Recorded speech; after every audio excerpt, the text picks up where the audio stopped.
As someone who has experienced domestic violence, it's not something that I've hidden away from.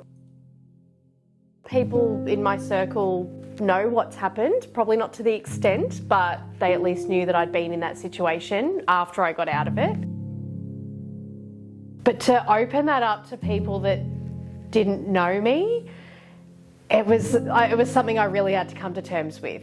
But it was something that I wanted to do for other people. I wanted people to know that it's okay to talk about it. I made a very active decision to be very open. Because I've done that, it's brought people to me. It's had people feel that I'm a safe space for them to be vulnerable in as well. I've had so many stories come to me and people just said, you know, I don't want anything other than to say to you, thank you for being a safe space. And I think having my vulnerability out there in the open has really helped people to come forward.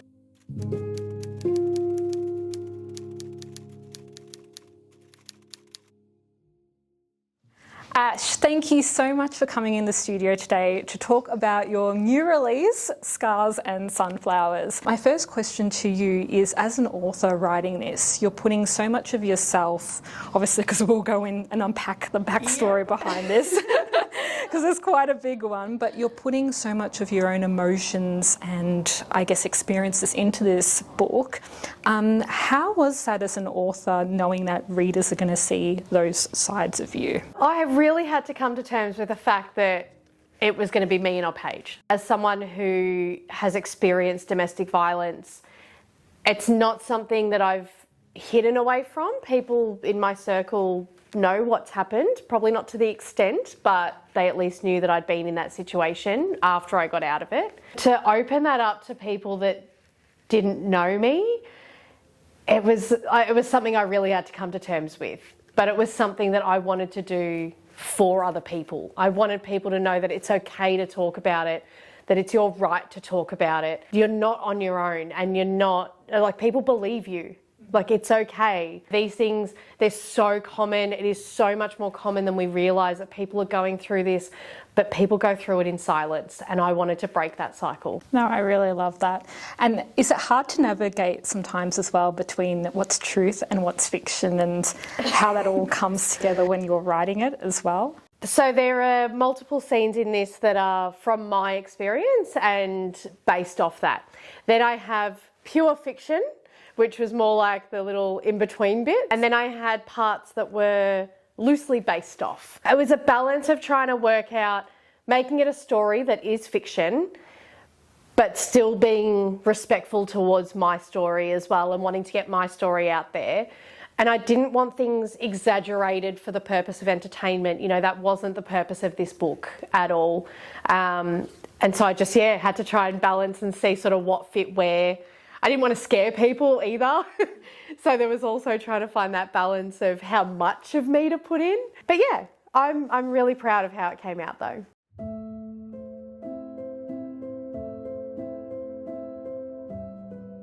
I was at your recent book launch for Scars and Sunflowers, and it was such a beautiful day, friends and family there. One thing that really stood out for me is when you said, I am an open book. You were so open and vulnerable about this story and everything that's happened to you.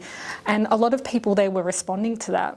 They were genuinely loved what you had to say and how open you were. Are you like that as a person? Generally speaking, yes. Most situations I can be. I think it just depends on who I'm around and what the situation is. But for this, I made a very active decision to be very open. And I think because I've done that, it's brought people to me. It's had people feel that I'm a safe space for them to be vulnerable in as well. After the launch, at the launch, you know, all of that, I've had people come to me and say, you know what, I've had this experience as well.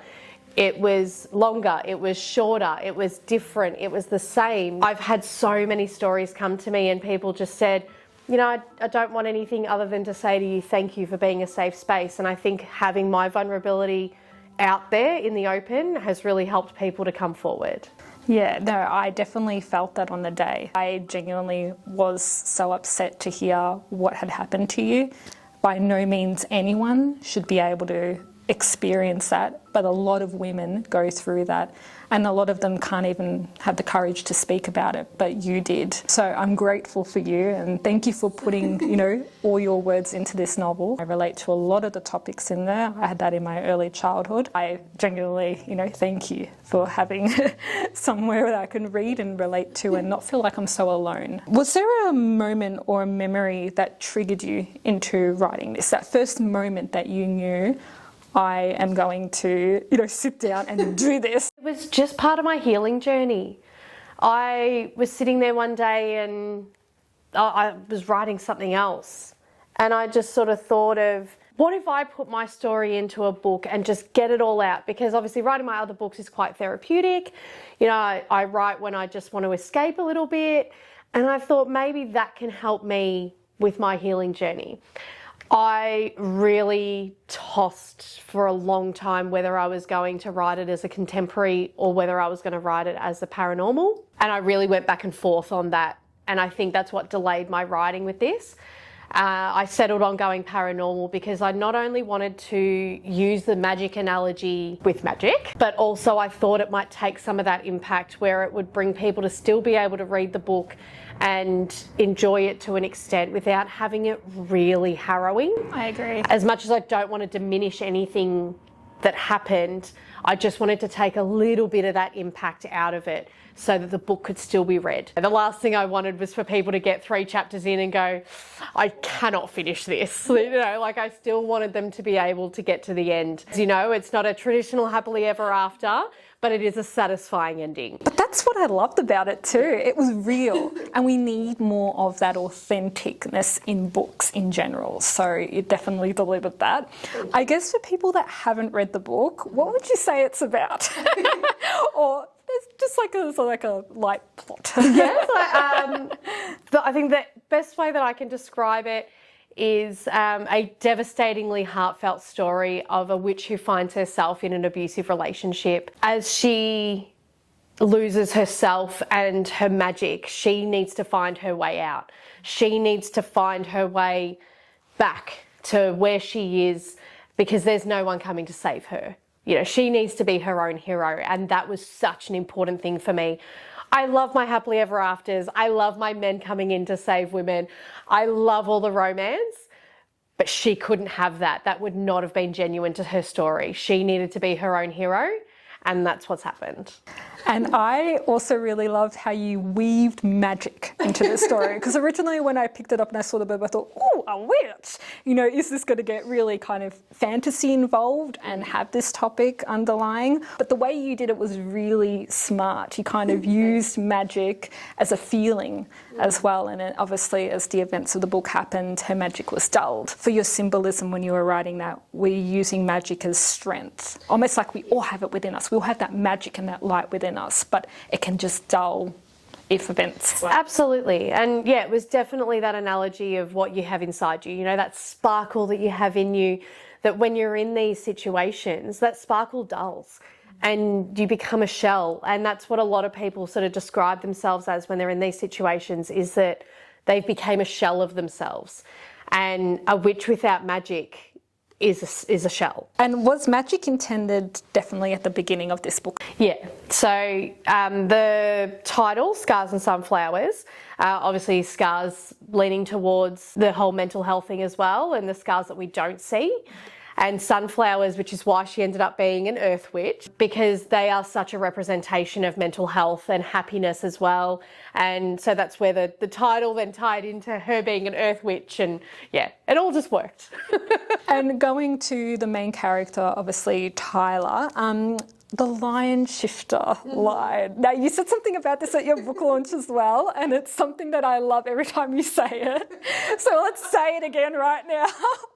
Why did you make Tyler a lion shifter? Because male lions are useless.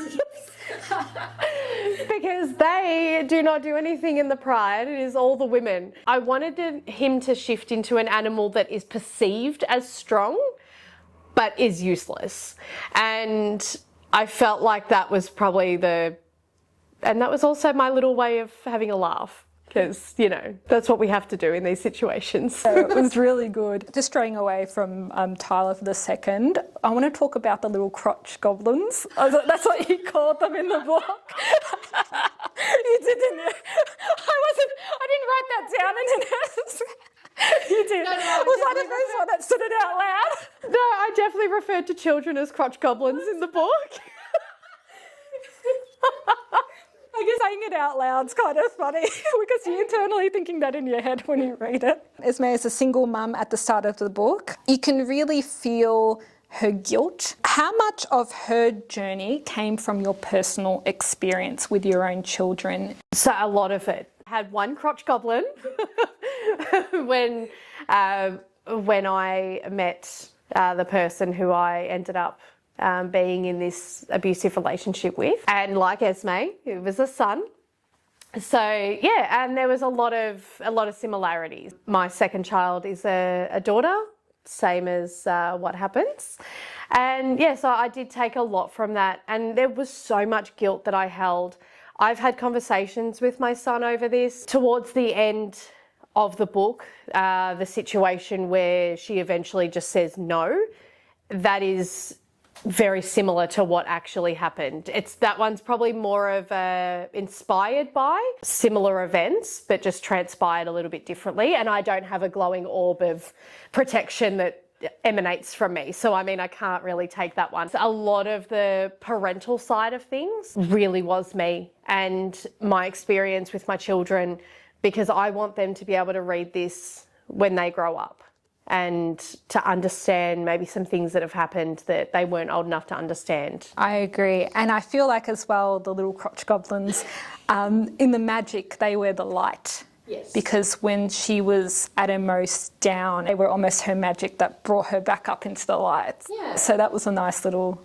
They were her reason to fight. And I think a lot of women can resonate with that. As much as I value myself and as much as I value my life, when I was in that situation, I was put in a position where I was made to believe that I didn't matter and that it didn't matter if I was there or not. But you can't convince me that that's the same for my children. So they are the reason I fought and they are the reason Esme fights. I'm going to shift a little bit now to Tyler. What were your intentions when you were writing this to how he would be presented at first to the reader? Because obviously we know he is narcissistic. Yes. We know he's not going to be a good character. When you're reading books in general, people kind of like a bit of that narcissistic character. It hooks you into the story, and when they're at their nicest, you know, you really gravitate towards it. But at the same time, in a lot of books, they don't make it toxic to the point that, well, this isn't the right behaviour, you know, this isn't normal. I guess because I saw a lot of his worst moments in the book. You didn't get much of Esme and Tyler's, I guess, perfect moments. Writing him at the start to be like really lovely and, you know, I'll burn the world for you and, you know, all that kind of stuff just grinded my gears. But it needed to be done. And I had alpha readers testing that out for me as I made the shift, just to make sure that I was authentically capturing, as you said, the narcissism turned toxic. I think we all have at least, you know, a slither of narcissism within us. So we can all be susceptible to it. We can all have moments of it. But it's when someone makes that their entire personality that it becomes toxic. And that's what I really needed to capture, was he was doing all of these things, you know, taking her on a trip, cooking her dinner in a very unconventional way. But it's things that he was able to stand there and go, no, I've done all this for you. But any normal person would sort of go, yeah, but I mean, that's also a little bit much. Or, you know, I didn't ask for that. And I appreciate it, absolutely. But he expected, you know, her to just fall to her knees, essentially. And that change came in, where once he had her hooked and she felt like she had nowhere else to go, he really flipped that switch to becoming more negative than positive. And it was more natural in the way that I was writing it. It just kind of naturally happened. I went, oh yeah, okay, he's a real asshole now. I wanted to make sure that I had the shift right. And as I said, I had that checked by a few people who have been in these situations. You can really sense her emotions as you're reading it. You know, she's conflicted, she's confused, she's so loyal, and she always wants to do the right thing, but then he just eats at her, and he eats at her in all these ways, and that's because that's what they do. They just want to do sniping comments, and it doesn't even have to be the big moments like the situation after birth.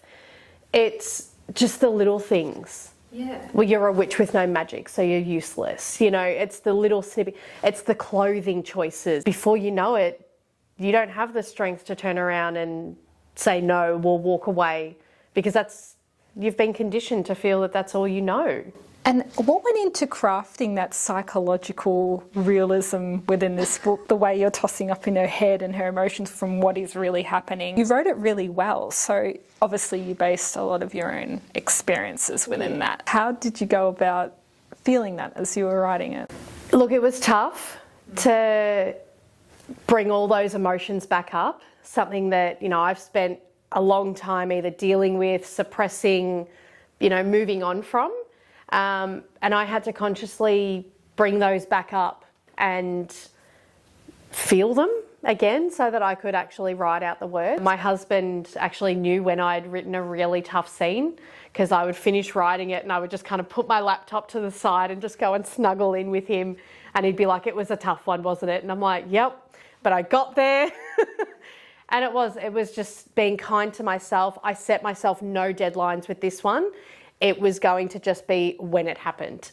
And that was my way of being kind to myself, because I couldn't rush this story. It needed to come out naturally and authentically. Yeah, and it really did that. And there's a scene at the very end, I won't go into it for spoilers or anything, but obviously at the book launch, and now you stated it's exactly as it happened in real life, and you kind of weaved it into the book. That was exactly the same. And I remember at the book launch when you spoke about it, I was on the emotional side, because that was exactly the same situation that happened to me, what happened to my mum and everything, because I grew up with verbal and emotional abuse. And it wasn't pretty. As a kid, when you're going through it, you're getting told all these things that are manipulating your emotions, and you don't really know how to deal with it as a child. So I don't even know how to do it as an adult. And when you're thrown into that situation, so I could really relate to, I guess, your son's perspective on things, because you're just like, what's going on here with these adult emotions? But I had to talk with my mum as well at a very young age. Obviously, as you start to learn and grow and understand things, I really applaud you for, you know, coming out with this book and writing, because it is a tough space to to draw from. Now, support for someone that is in these situations is very, very important. Cami, Esme's friend, she plays a crucial role. How did you think of the character of Cami? Is that inspired by a group of people you know, or a person? So she was an amalgamation of a few friends. The whole working together in the same workplace, all of that's true. Like, all of that was part of my story. Felt that Esme needed just to have that person, you know, she started a new job, and it set the scene for someone that saw her go through all of this from the start to finish. For myself, it really came out towards the end as I was getting ready to leave. I was having a conversation with a friend who, yeah, we were close, but it wasn't anything, you know, huge at that point. She was telling me something about her partner and, you know, complaining, and I'm like, oh yeah. And then I told her something about what my partner does, and the look of shock on her face. And I just sort of went, what, like what? We're sharing stories, like what's wrong? And she's like, that's not normal. And the way that she just really broke down that glass for me, like just shattered that mirror that I had in front of me, and she really sat there and went, Ash, like, that's not normal. And I remember all I could think of was sitting there going, if she thinks this is bad, that's not even the worst thing I could have said. Yeah. Like, that was the least worst thing I could have said, and she's reacting like this. Oh my God, imagine if I had said something else. And then of course I freaked out, and then it just, yeah, we became a lot closer from that. And she really helped me see that this isn't normal behaviour. it's not something I need to put up with, and I am strong enough to be on my own. Cami was a bit of an amalgamation, but definitely a much needed person. Because narcissists will kind of pull you away from your friends, from your family, till you have no one but them. With support, what message do you hope to send about the importance of someone that sees you clearly and for who you are? For Cami, she really sees who Esme is as a person, you know, her happy, her light, you know, her aura, per se. Even when you can't see it within yourself and other people see that aura within you, how do you write something like that? If that makes sense on how to face this question. I took some from my experience as to, you know, what people saw in me that I couldn't see in myself. But I think I also wrote Cami a bit of how I wish I had, like someone who I wished I'd had from the very beginning. I can't say stopped me from going into that situation, because then I wouldn't have my gorgeous daughter. And one thing that I will never say is that I regret meeting him. I cannot in good conscience say that I ever regret being with him, because I've got my daughter and she is an absolute light in my life. So I regret some choices and maybe how long I stayed, but I can never regret that. What I do wish though is that I had a Cami, and I think I kind of put that into the character. It was more of a, I had some of this, but I wish I had a bit more of this. Yes. And how important was it for you to include moments of light, moment of healing? We get a lot of it towards the end of the novel, and she's starting to realise, oh, this isn't normal and everything. But for people that are going through this, what do you have to say in terms of how to heal and find that light again? You can't be told to do it. You can't have it forced upon you. No one who isn't ready to leave is going to leave. So it is a decision only you can make. I thought having the healing in there was so important, because it shows people that there is light at the end of the tunnel if they choose that. You know, if they choose themselves and if they prioritise themselves, they can have the healing. It's not all terrible. It's not forever if that's not what you want. And I think that's why it was really important to have Esme heal and not leave her broken. Yeah, because that was the whole point of it, was, you know, to show that we are strong and we're capable of things that we may never expect, but we've got it within us. And as an indie author, what freedoms and challenges did you come to terms with when writing this? Well, I mean, being indie, I don't have to adhere to any market rules. I don't. As wild as you like. Yeah, I could do as much as I wanted. You know, I didn't have to adhere to rules. I didn't have to have someone dull my story. That was the biggest thing for me, is that I didn't want to have anyone change what I'd written. Look away from my lip. Yes, nice. What's the most powerful feedback you've received from readers over this book? That's a tough one, because I've received a lot of feedback varying from, you know, this was really well written, to you've really respected the trauma that she's been through, right up to this is the book I didn't know I needed. And I mean, that just makes me cry. But to be told that I've written something that someone who is in their own healing journey has picked up my book and went, I did not know I needed that, and you know what, that helped me. Like, that's just really profound and just absolutely mind-blowing, but so amazing at the same time. So all the feedback has been wonderful and it is all valued. But yeah, I can't believe I'm managing to connect with so many people with it. Do you think you ever return to this world one day, even if it's in the distant future, from another perspective, more maybe the healing journey? I do have thoughts of maybe having her go into, you know, a healthy relationship where she really starts questioning everything that the nice person does, because I feel like then that's the next step for someone who's come out of an abusive relationship. The next relationship that you have that's really healthy, and I know that for me it was the same way. I didn't understand why they were doing nice things, and even to this day with my husband, he does something nice to me and I'm like, why? Why? What do you want? What did you do? It's hard, and it's something he's had to get used to as well. But I feel like that could be a story in itself. Well, it's a joy to have you here today, and thank you so much for coming into the studio and talking about your book and all your achievements. I can't wait to see what's next. What is next? Currently working on two things, completely different to this, once again. I've got an anthology piece for an upcoming event, which I can't talk too much about. It will be intertwined with two other authors that are writing within that anthology, so a lot of fun in that one. And the other one is going to be my feminine rage, vigilante vampire, lots of gore, but there's a lot of revenge happening in that one, and I'm just getting all my rage out. And that one's actually been really fun to write too. But yeah, it'll be very different to anything else that I've done. Can't wait to see what's next. Thanks, Ash. No worries, thank you.